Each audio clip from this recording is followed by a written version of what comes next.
Olá, meus amigos, minhas amigas, uma boa noite para todos. Que a paz de Jesus nos abençoe, nos inspire.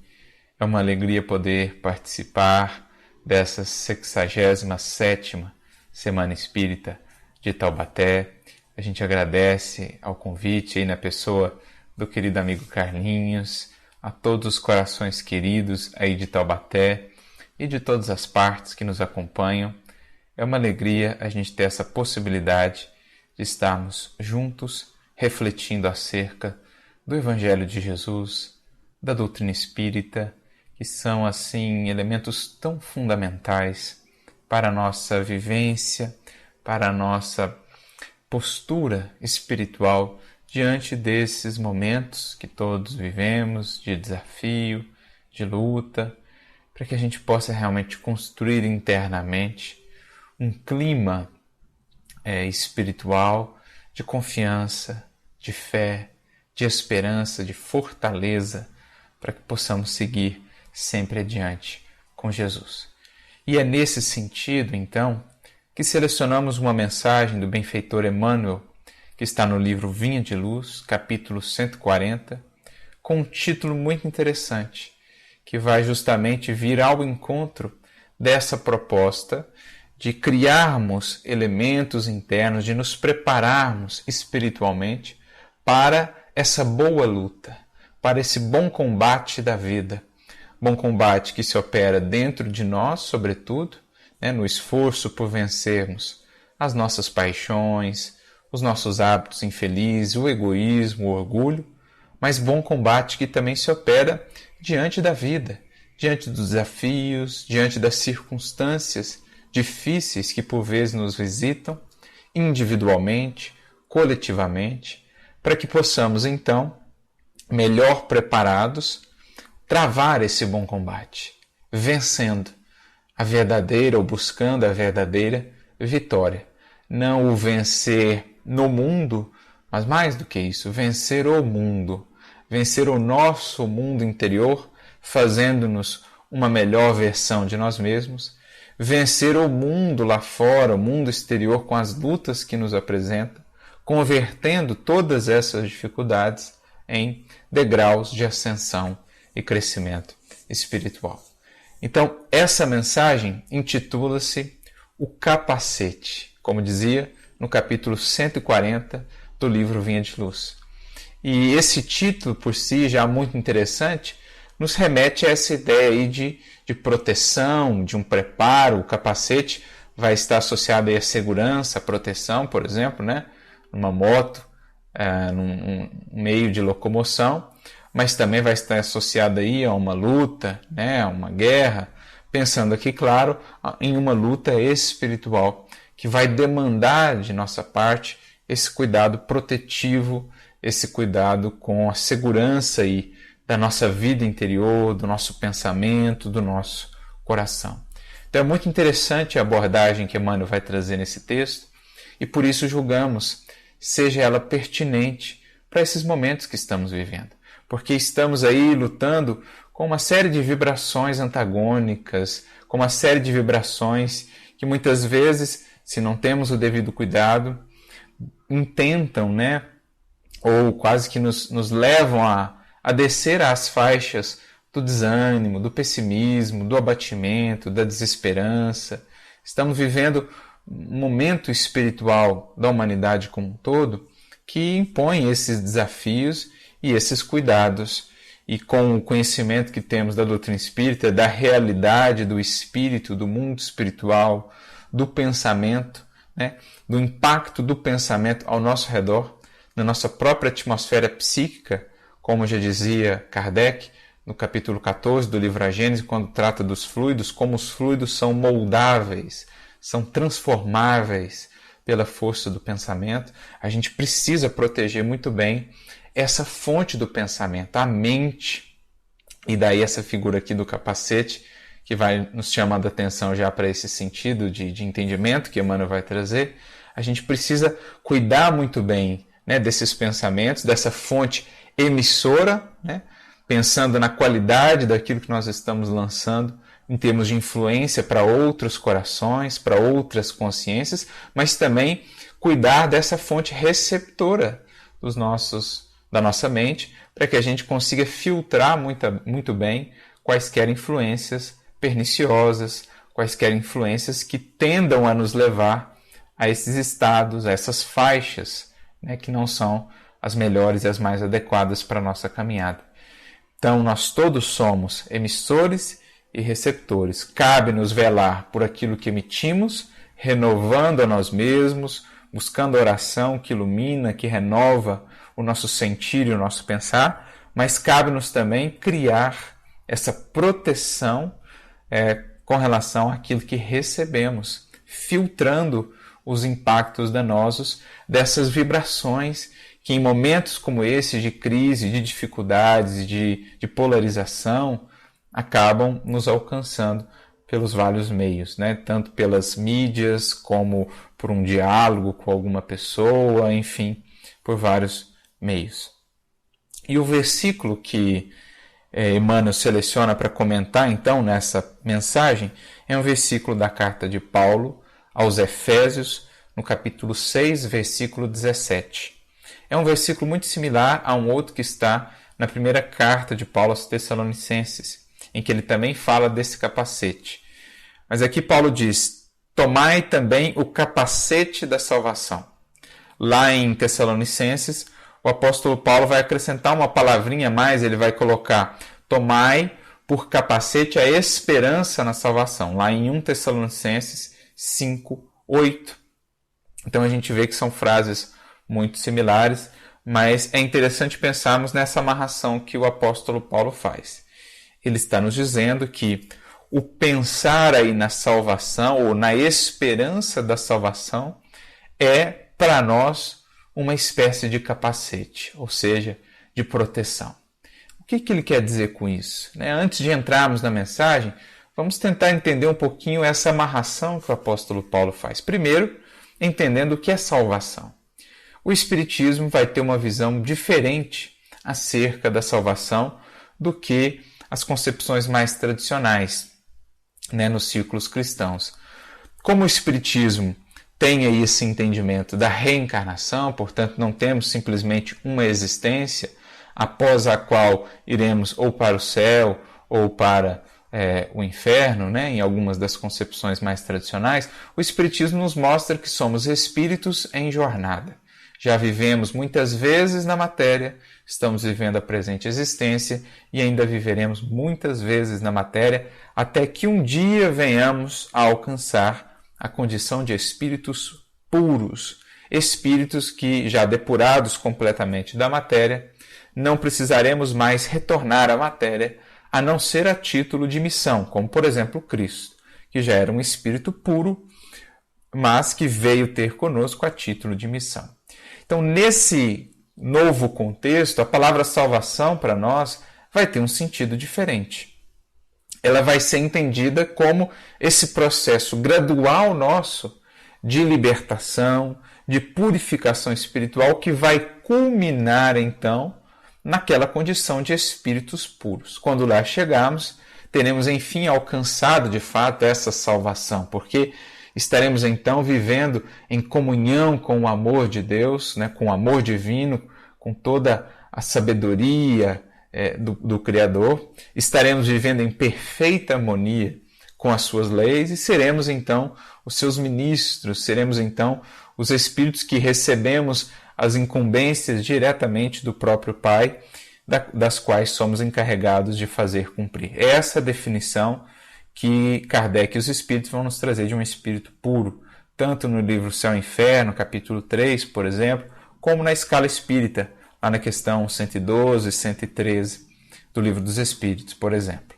Então, isso é um espírito puro, é aquele que já alcançou esse ápice aí, Claro que mesmo nessa condição ele segue aí progredindo, porque entre nós e Deus há sempre muito, muito infinito a fazer e a realizar.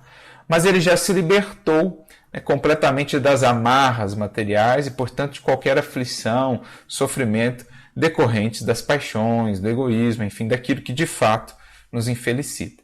Mas a salvação, nessa perspectiva espírita, portanto, é esse movimento progressivo que conjuga aí o amparo do Criador, da espiritualidade superior, que nos traz inspiração, que nos traz conhecimentos, que nos traz força, amparo, com o nosso esforço. A gente conjuga esses dois elementos, né? O esforço da criatura com o amparo do Criador e dos seus mensageiros, os espíritos superiores. Dessa junção, nós vamos construindo a nossa salvação. Paulo mesmo vai dizer em Filipenses, né? Operai a vossa salvação. Então, essa é a ideia de um esforço conjunto, criatura-criador, em que ao longo dos séculos, das múltiplas existências, ela vai se libertando das suas paixões, das amarras, né, que aprendem a materialidade, das raízes da sua infelicidade, nas paixões, no egoísmo, no orgulho, enfim. Então, essa é a ideia. É um processo de libertação, de construção gradativa, mas um processo que nos traz aí profunda esperança também. Por quê? Nessa perspectiva, todos os espíritos, independentemente do quanto tenham se equivocado, do quanto tenham tropeçado, todos chegarão à salvação. A porta do arrependimento jamais se fecha. Não existem penas irremissíveis e inflexíveis. A misericórdia divina sempre nos proporciona a possibilidade de recomeçarmos, de repararmos os desatinos de outras existências, o que não significa dizer que deveremos então viver de maneira desleixada, negligente, porque quanto mais conscientes já estamos dessa realidade, mais graves também serão os equívocos cometidos já com consciência de causa. A quem mais foi dado, mais será pedido pela própria consciência. Então, ao mesmo tempo que traz uma responsabilidade, esse entendimento traz também esperança. Porque nenhum dos nossos seres amados está irremissivelmente perdido, daqueles que já partiram antes de nós, né?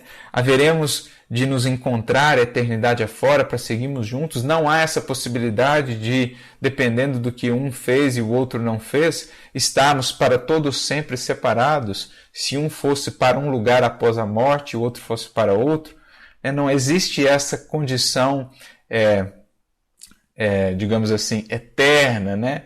E imutável de separação. Podemos estar transitoriamente separados, de acordo com as escolhas e a caminhada de cada um, mas, na medida em que avançamos e progredimos espiritualmente, haveremos de nos encontrar mais cedo ou mais tarde e seguir caminhando juntos, né? Junto aos nossos laços de afeição nas trilhas da eternidade. E lá na eternidade estaremos sempre comungando, estaremos juntos dos seres que amamos. Então essa é a definição de salvação e a esperança que decorre dessa salvação que o Espiritismo vai nos trazer. E aí a gente entende melhor o que Paulo quer nos dizer com essa sua fala.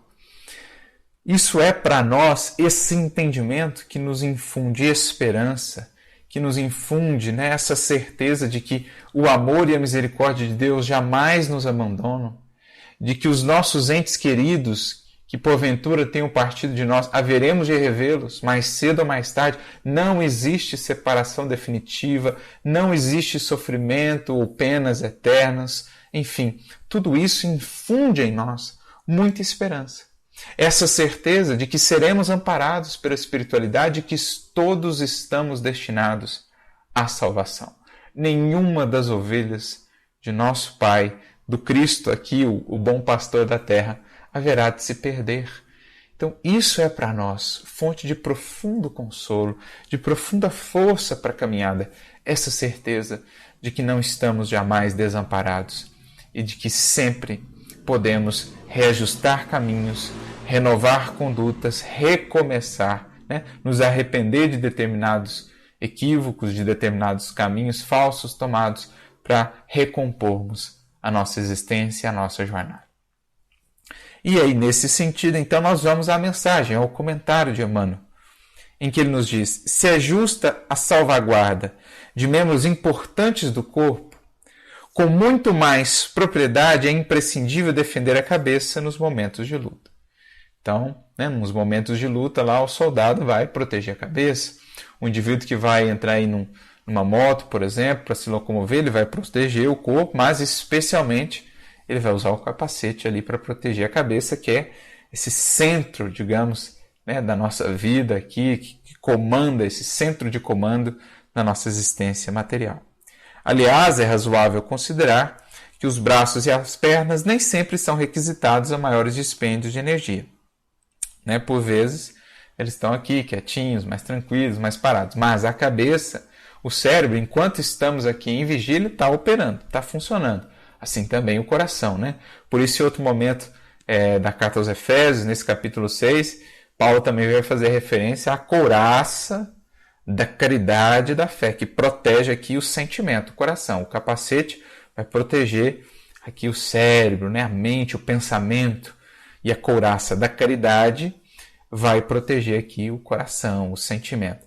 O capacete da salvação, essa certeza, esses horizontes que se nos abrem a partir do momento em que entendemos o Evangelho, a doutrina espírita, isso é para nós, essa fé raciocinada, essa fé lúcida, essa clareza de visão que o Consolador prometido nos traz, isso é um capacete valioso, especialmente em momentos de luta, especialmente em momentos de desafio na experiência material.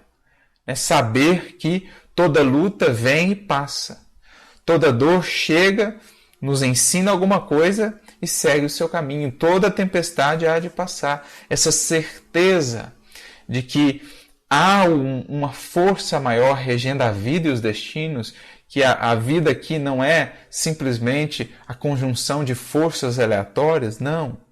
Toda essa certeza em Deus, essa fé raciocinada que nos explica o porquê das dores, o porquê de aqui estarmos, para onde vamos, de onde viemos, tudo isso é um capacete que protege o nosso pensamento, que mantém aí o nosso pensamento protegido contra o desânimo, o desespero, a angústia exacerbada, contra o pessimismo crônico, contra as lamúrias, as lamentações. Enfim, é algo fundamental, essa esperança que uma fé raciocinada aí nos traz. Por isso, temos lá no Evangelho no Espiritismo, fé, mãe da esperança e da caridade. Essa visão que a gente passa a ter, ela traz para nós esperança, e essa esperança é protetora. A esperança, já dizia Alcione no livro Renúncia, é invencível. Ela é esse grande combustível, essa grande força da alma que a auxilia a vencer todas as sombras, a seguir caminhando, por mais obscuros sejam os horizontes. Então, se as pernas e os braços nem sempre são tão requisitados a maiores dispêndios de energia, a cabeça, porém, não descansa. A sede do pensamento é um viveiro de trabalho incessante. Necessário se faz resguardá-la, defendê-la. Então, se a gente protege a cabeça aqui, física, o cérebro, que é instrumento da mente, quão não deveremos, quão importante não será também a proteção em sentido espiritual da nossa cabeça, ou seja, da nossa mente, do nosso pensamento. Se a gente já tem todo esse cuidado com a cabeça aqui, física, que dirá esse sentido espiritual aí do termo, a proteção dos nossos pensamentos, a proteção do que nós vamos guardando aqui em termos de ideias, em termos de valores. Nos movimentos bélicos, prossegue Emmanuel, o soldado preserva através de recursos especiais. Na luta diária mantida pelo discípulo de Jesus, igualmente, não podemos esquecer o conselho do apóstolo aos gentios. Então ele está fazendo a transposição do exemplo que ele usa lá, do soldado, daquele que vai usar o capacete lá na moto, ele está transpondo isso para um sentido espiritual. Na luta diária do discípulo, ele precisa também desse capacete. É indispensável que todo aprendiz do Evangelho tome o capacete da salvação, simbolizado, agora ele vai explicar o que é esse capacete na salvação, simbolizado na cobertura mental de ideias sólidas e atitudes cristãs, estruturadas nas concepções do bem, da confiança e do otimismo sincero. Então, o que é esse capacete que protege a nossa mente, o nosso pensamento nos dias de maiores lutas, nos dias de vivências mais difíceis, individuais ou coletivas, como as que agora estamos vivendo. O que é esse capacete? É essa cobertura mental de ideias sólidas. Ou seja, eu crio, um capacete espiritual de ideias sólidas. Quais ideias? As ideias do Evangelho, por exemplo, que são o referencial das ideias mais luminosas que a humanidade terrestre já recebeu. As ideias que dizem respeito à humildade, ao perdão, à indulgência, à compaixão, ao amor. Quando eu agrego esse tipo de ideias, e formo essa proteção no meu campo mental, eu estou aí impedindo o impacto e a influência perniciosos das ideias associadas à sombra. Por exemplo, a raiva, o rancor, o desespero, o pessimismo, a maledicência, enfim. Eu crio essa cobertura mental. E como isso se dá? Um primeiro passo fundamental, o estudo. Um outro passo essencial, a oração. Da importância, nesse momento que agora vivemos, de cultivar isso diariamente, porque é esse capacete. É um capacete que precisamos renovar todos os dias, para que cumpra de fato a sua função. Então, estudar e orar são recursos que agregam material a essa cobertura mental, que a tornam ainda mais sólida, ainda mais firme, para resistir a quaisquer impactos que viremos a receber no contato com os outros, no contato com as notícias, enfim. A gente precisa investir nisso. Mas não somente ideias, não somente a teoria, não somente a oração, que são importantes, mas também atitudes cristãs. Atitudes que sejam estruturadas nessas ideias, ou seja, nas concepções do bem, da confiança e do otimismo, como ele diz aqui. Então, essas ideias que eu vou ajuntando, que vão formando essa cobertura mental, elas precisam ser traduzidas também em atitudes cristãs, estruturadas nessas ideias. Atitudes essas que vão fortalecer ainda mais essa proteção. Porque, por mais que eu estude, por mais que eu ore, se eu fico só numa teoria, se eu fico só na contemplação, essa cobertura já vai ser alguma coisa, mas ainda não tão sólida, não tão forte como poderia ser. Agora, na medida em que eu conjugo estudo e oração, teoria e contemplação com prática, com atitudes, então eu faço um capacete que é realmente indestrutível, que é inabordável por quaisquer impactos perniciosos dessas ideias, desse clima, dessa atmosfera psíquica que muitas vezes se forma na Terra, na nossa nação, enfim, na nossa comunidade, no nosso entorno, em momentos de prova, em momentos de luta. Peçamos, pois, prossegue ele, o nosso capacete espiritual com os fios da coragem inquebrantável, da fé pura e do espírito de serviço. Então, mais 3 elementos aqui. Coragem inquebrantável. Lembrando que a palavra coragem, se a gente olha para a sua etimologia, ela vem de agir com o coração no latim. Então, o agir com o coração, o colocar amor nos atos, faz desse capacete inquebrantável.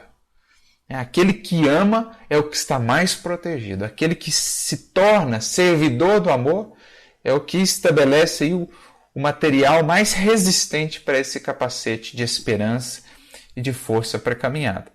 Mas também fé pura, então uma fé que seja pura, sem interesses, sem expectativas mesquinhas, uma fé que seja raciocinada, luminosa, que conjugue-se ao raciocínio, mas que seja também iluminada no sentimento, uma fé que nos mova ao aperfeiçoamento de nós mesmos, uma fé que não seja barganha com Deus, barganha com Cristo ou com os Espíritos benfeitores, uma fé que seja entendida como o sentido original da palavra fé, fidelidade, um compromisso de viver o que temos aprendido, o que já conhecemos do Evangelho e da realidade espiritual que o Espiritismo nos revela. Então isso é fé pura, fé raciocinada e fé que se faz esse esforço sincero por aplicar o que se tem aprendido.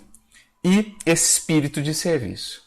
Então a fé, se ela não tem obras, E por obras, não estamos falando só de obras materiais ou de doações materiais.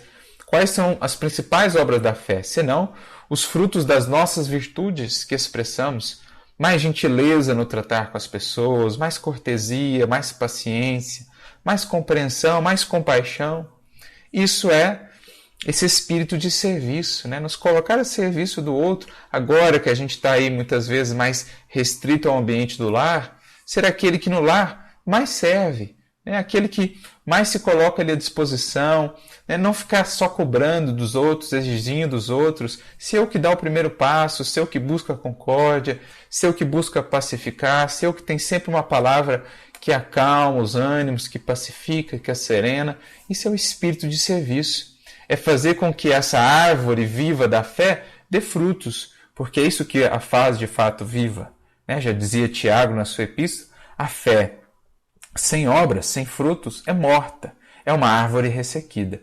Por outro lado, a fé com frutos é uma árvore viva, é uma árvore frondosa, né? que irradia perfume ao seu redor, beleza, cor, sabor nos frutos que dá, enfim. É disso que nós precisamos. Esses 3 elementos são as fibras, né, que compõem esse capacete fundamental de proteção da nossa casa mental, de proteção da nossa mente. De posse dele, desse capacete, enfrentaremos qualquer combate moral de grandes proporções. Então, aqueles que estão cuidadosos no desenvolvimento e na manutenção desse capacete estarão preparados para qualquer combate moral.